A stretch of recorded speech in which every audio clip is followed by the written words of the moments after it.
ನೋಡಿ, ಮನೆ ಕೊಡ್ತಾ ಇರುವಂತಹದ್ದು ನಾನು ಇದನ್ನು ಒಪ್ಪೋದೇ ಇಲ್ಲ.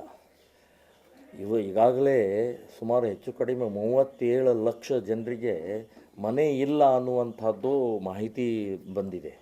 ಸೊ ಅವರಿಗೆ ಯಾವುದೇ ರೀತಿಯ ಆಶ್ರಯ ಇಲ್ಲ. ಸೊ ಈಗಾಗಲೇ ಅರ್ಜಿ ಹಾಕಿದಂಥವ್ರು ನಾನು ಹೇಳ್ತಾ ಇದ್ದಾರೆ, 37 ಲಕ್ಷ ಜನ ಅರ್ಜಿ ಹಾಕಿದ್ದಾರೆ ಬೇರೆ ಬೇರೆ ಕಡೆಗೆ ಇಡೀ ರಾಜ್ಯದಲ್ಲಿ. ಅಂಥವ್ರಿಗೆ ಮನೆಗಳಿಲ್ಲ. ಅಂಥವ್ರಿಗೆ ಓದಿಸುವಂಥ ಪ್ರಕ್ರಿಯೆಯನ್ನು ಮಾಡೋದು ಬಿಟ್ಟು ಇವರು ಎಲ್ಲಿಂದನೋ ಬಂದವರು ಇವರಿಗೆ ನೀವು ಆಶ್ರಯ ಕೊಡುವಂಥದ್ದು ಸರಿಯಲ್ಲ. ಮತ್ತು ಇನ್ನೊಂದು ಇದರೊಳಗೆ ಅಂತಂದರೆ, ಅತಿಕ್ರಮಣ ಮಾಡುವಂಥವ್ರ ಸಮಯದಲ್ಲೇ ಅವರನ್ನು ತಡೆಯುವಂಥ ಪ್ರಕ್ರಿಯೆ ಇವತ್ತು ಸರ್ಕಾರಿ ಅಧಿಕಾರಿಗಳು ಯಾಕೆ ಮಾಡ್ತಾ ಇಲ್ಲ? ಲಂಚ, ಭ್ರಷ್ಟಾಚಾರ, ದುಡ್ಡು ತಿಂತಾ ಇದ್ದಾರೆ, ಸಗಣಿ ತಿಂತಾ ಇದ್ದಾರೆ. ಅದರಿಂದ ಇಷ್ಟು ಬೆಳೆದು ನಿಂತ ಮೇಲೆ ಆಮೇಲೆ ಇದನ್ನು ಕೆಡುವಂಥ ಪ್ರಕ್ರಿಯೆ. ಅಕ್ರಮ ಸಕ್ರಮ ಇದೆಯೇ? ಯಾವುದು ಅಕ್ರಮ ಸಕ್ರಮ ಇದು?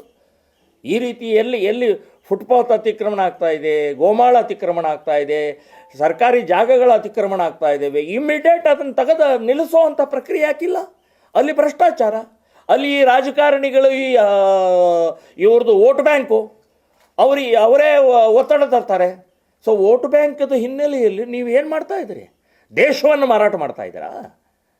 ಸೊ ಎಂಥ ಅನಾಹುತಗಳನ್ನು ಮಾಡ್ತಾ ಇದ್ದೀರಿ ಅಂತ ಅನ್ನೋದಕ್ಕೆ ಕೋಗಿಲು ಇದೇ ಉದಾಹರಣೆ. ಈಗ ಅದಕ್ಕೆ ಕಟ್ಟಡ ಕಟ್ಟಿ ಅವರಿಗೆ ನೀರಿಂದ ಸಪ್ಲೈ ಆಗುತ್ತೆ, ವಿದ್ಯುತ್ ಸಪ್ಲೈ ಆಗುತ್ತೆ, ಅವರಿಗೆ ವೋಟರ್ ಕಾರ್ಡು ಸಿಗುತ್ತೆ, ಆಧಾರ್ ಕಾರ್ಡ್ ಸಿಗುತ್ತೆ, ರೇಷನ್ ಕಾರ್ಡ್ ಸಿಗುತ್ತೆ.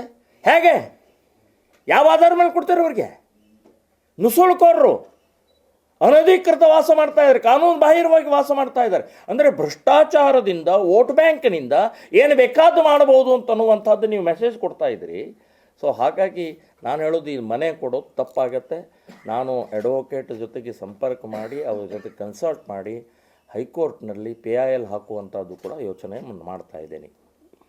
ಈ ವಿಷಯದಲ್ಲಿ ಕಾಂಗ್ರೆಸ್ ಅಂತೂ ಮುಸ್ಲಿಂ ಅಂದ ತಕ್ಷಣವೇ ಇವರು ಮನೆಯಲ್ಲಿದ್ದಂಥ ಮಕ್ಕಳಿಗೆ ಇವರು ಕಾಳಜಿ ವಹಿಸಲಿಕ್ಕಿಲ್ಲ. ಅಷ್ಟು ಕಾಳಜಿ ಇವತ್ತು ಮುಸ್ಲಿಮರಂದ ತಕ್ಷಣವೇ ಪ್ರಾರಂಭ ಆಗುತ್ತೆ. ಪಿಣರಾಯ್, ನಾನು ಹೇಳೋದು, ಗೋವಾದಲ್ಲಿ ಸುಮಾರು 1,000 ಮನೆಗಳನ್ನು ಕರ್ನಾಟಕದ ಕಾರ್ಮಿಕರಲ್ಲಿ ಹೋದಂಥವ್ರಿಗೆ ಕಿತ್ತು ಬಿಸಾಕಿ ಎಲ್ಲರನ್ನು ಸ್ವಚ್ಛ ಮಾಡಿ ಬಿಸಾಕಿದ್ರು. ಅವಾಗ ಪಿಣರಾಯ್ ಎಲ್ಲೋಗಿದ್ದ? ಅವಾಗ ಜಮೀರ್ ಎಲ್ಲೋಗಿದ್ದ? ಅವಾಗ ಕರ್ನಾಟಕದ ಕಾಂಗ್ರೆಸ್ BJP ಅವರು ಎಲ್ಲೋಗಿದ್ರು? ಮಾತಾಡಲೇ ಇಲ್ಲ. ಮಂಗಳೂರಿನಲ್ಲಿ ಮತ್ತು ಬೆಂಗಳೂರಿನಲ್ಲಿ ಈ ಉತ್ತರ ಕರ್ನಾಟಕದ ಕಾರ್ಮಿಕರು ಹೋಗ್ತಾರೆ, ಅಲ್ಲಿ ಕೆಲಸಕ್ಕೆ ಹೋಗ್ತಾರೆ, ಕಟ್ಟಡಕ್ಕೆ ಹೋಗ್ತಾರೆ, ಹೊಲ ತೋಟದ ಕೆಲಸಕ್ಕೆ ಹೋಗ್ತಾರೆ. ಅವ್ರ ಮನೆಗಳನ್ನು ಕಟ್ಕೊಂಡಿದ್ದಕ್ಕೆ ತೆಗೆದು ಬಿಸಾಕಿದಾಗ ಎಲ್ಲ ಹೋಗಿದ್ರಿ ಈ ಜಮೀರು? ಎಲ್ಲಿ ಹೋಗಿದ್ರಿ ಕಾಂಗ್ರೆಸ್ನವರು? ಅವ್ರಿಗೆ ಮನೆ ಕಟ್ಟಿಕೊಡುವಂಥ ಪ್ರಕ್ರಿಯೆ ನಡೀಲೇ ಇಲ್ಲಲ್ಲ. ಮುಸ್ಲಿಂ ಅಂದ ತಕ್ಷಣವೇ ಇವ್ರದ್ದು ಸ್ಟಾರ್ಟ್ ಆಯ್ತು.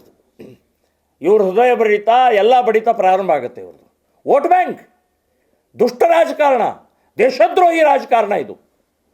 ಇಂಥ ಭ್ರಷ್ಟ ವ್ಯವಸ್ಥೆಯನ್ನು ಸರಿಯಾಗಿ ಯೋಚನೆ ಮಾಡದೇ ಇದ್ದರೆ ಮುಂದಿನ ದಿನಗಳಲ್ಲಿ ಅನಾಹುತ ಅಂತನ್ನುವಂಥದ್ದು ನಾನು ಹೇಳ್ತಾ ಇದ್ದೀನಿ.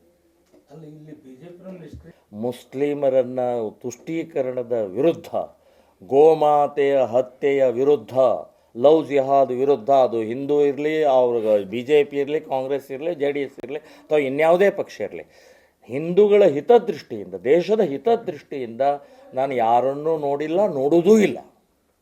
ಇವತ್ತು ನಾನು ಮೋದಿಯವರಿಗೆ 100 ಕೋಟಿ ಹಿಂದೂಗಳಿದ್ದೀವಿ, ನಿಮ್ಮನ್ನು ಆರಿಸಿ ಕಳಿಸಿದ್ದೇ ಹಿಂದೂಗಳ ರಕ್ಷಣೆಗೋಸ್ಕರ. ಪಕ್ಕದಲ್ಲಿ ಆಗ್ತಾ ಇರುವಂಥ ಪರಿಣಾಮ ಈ ದೇಶದಲ್ಲೂ ಆಗ್ತಾ ಇದೆ. ಈ ದೇಶದ ಮುಸ್ಲಿಂ ಜಿಹಾದಿಗಳು ಎದ್ದು ಕುಣಿತಾ ಇದ್ದಾರೆ, ನಗ್ತಾ ಇದ್ದಾರೆ. 1.5 ಕೋಟಿ ಅಲ್ಲೇ ರಕ್ಷಣೆ ಮಾಡೋಕ್ಕಾಗ್ತಲ್ಲ, ಇನ್ನೇನು ಮಾಡ್ತಾರೆ ಇವರು ಅಂತನ್ನುವಂಥದ್ದು ಇಲ್ಲಿಯ ಮುಸ್ಲಿಮರಿಗೆ, ಜಿಹಾದಿಗಳಿಗೆ ಸ್ಟಾರ್ಟ್ ಆಗಿದೆ. ಉಕ್ಕಿ ಬರ್ತಾ ಇದೆ. ಎಲ್ಲಿ ಬೇಕಾದಲ್ಲಿ ಏನು ಬೇಕಾದ ಮಾಡುವಂಥ ಪ್ರಕ್ರಿಯೆ ನಡೀತಾ ಇದೆ. ಅದಕ್ಕೆ ನಾನು ಮೋದಿಯವರಿಗೂ ಕೂಡ ಎಚ್ಚರಿಕೆ ಕೊಡ್ತಾ ಇದ್ದೇನೆ. ನೀವು ಬದುಕಬೇಕು ಅಂತಂದರೆ ಇದಕ್ಕೆ ಉತ್ತರ ಕೊಡಬೇಕು. ಬಾಂಗ್ಲಾದೇಶ, ಪುಟಕೋಶಿ ಬಾಂಗ್ಲಾದೇಶಕ್ಕೆ ನಿಮ್ಮ ಮೌನ ಮುರಿದು ಕೊಡಬೇಕು ಅಂತನ್ನುವಂಥದ್ದು ಕೂಡ ನಾನು ಹೇಳ್ತಾ ಇದ್ದೀನಿ. ಕರ್ನಾಟಕ ಟಿವಿ ಮತ್ತು AD6 ವತಿಯಿಂದ ಸಂಕ್ರಾಂತಿ ಹಬ್ಬದ ಪ್ರಯುಕ್ತ ರಾಜ್ಯ ಮಟ್ಟದ ರಂಗೋಲಿ ಸ್ಪರ್ಧೆ. Sponsor Saptagiri university. Associate sponsor Jeeni slim. Jeeni ಮನೆಯಲ್ಲಿದ್ದರೆ ನೀವು ಸ್ಲಿಮ್ ಆಗೋದು guarantee.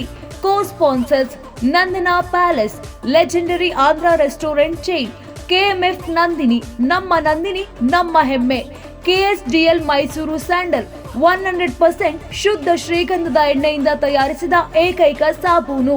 Shri Sai gold palace ನಿಮ್ಮ ವಿಶೇಷ ಸಂದರ್ಭಗಳ ಸಂಗಾತಿ. ಬೆಂಗಳೂರು ಸೇರಿದಂತೆ ರಾಜ್ಯದ ಹಲವೆಡೆ ಸ್ಪರ್ಧೆಯಲ್ಲಿ ಭಾಗಿಯಾಗಿ ಆಕರ್ಷಕ ಬಹುಮಾನ ಗೆಲ್ಲಿ. ಹೆಸರು ನೋಂದಾಯಿಸಲು ಕರೆ ಮಾಡಿ 9113549531. ತಾಲೂಕು, ಜಿಲ್ಲಾ ಮಟ್ಟ ಹಾಗೂ ಬೆಂಗಳೂರಿನಲ್ಲಿ ಏರಿಯಾವಾರು ಸಂಕ್ರಾಂತಿ ರಂಗೋಲಿ ಸ್ಪರ್ಧೆ. ಅರ್ಹತಾ ಸುತ್ತಿನಿಂದ ಗ್ರ್ಯಾಂಡ್ ಫಿನಾಲೆ ತನಕ ಪ್ರತಿ ಹಂತದಲ್ಲೂ ನಗದು ಬಹುಮಾನ. ಅರ್ಹತಾ ಸುತ್ತಿನ ಮೊದಲ ಬಹುಮಾನ 5,000 ರೂಪಾಯಿ. ಅರ್ಹತಾ ಸುತ್ತಿನ ದ್ವಿತೀಯ ಬಹುಮಾನ 3,000 ರೂಪಾಯಿ. ಅರ್ಹತಾ ಸುತ್ತಿನ ತೃತೀಯ ಬಹುಮಾನ 2,000 ರೂಪಾಯಿ. ಫಿನಾಲೆಯ ಮೊದಲ ಬಹುಮಾನ 30,000 ರೂಪಾಯಿ. ಫಿನಾಲೆಯ ದ್ವಿತೀಯ ಬಹುಮಾನ 20,000 ರೂಪಾಯಿ. ಫಿನಾಲೆಯ ತೃತೀಯ ಬಹುಮಾನ 10,000 ರೂಪಾಯಿ. ಒಟ್ಟಾರೆ 5 ಲಕ್ಷ ನಗದು ಬಹುಮಾನ ವಿತರಣೆ.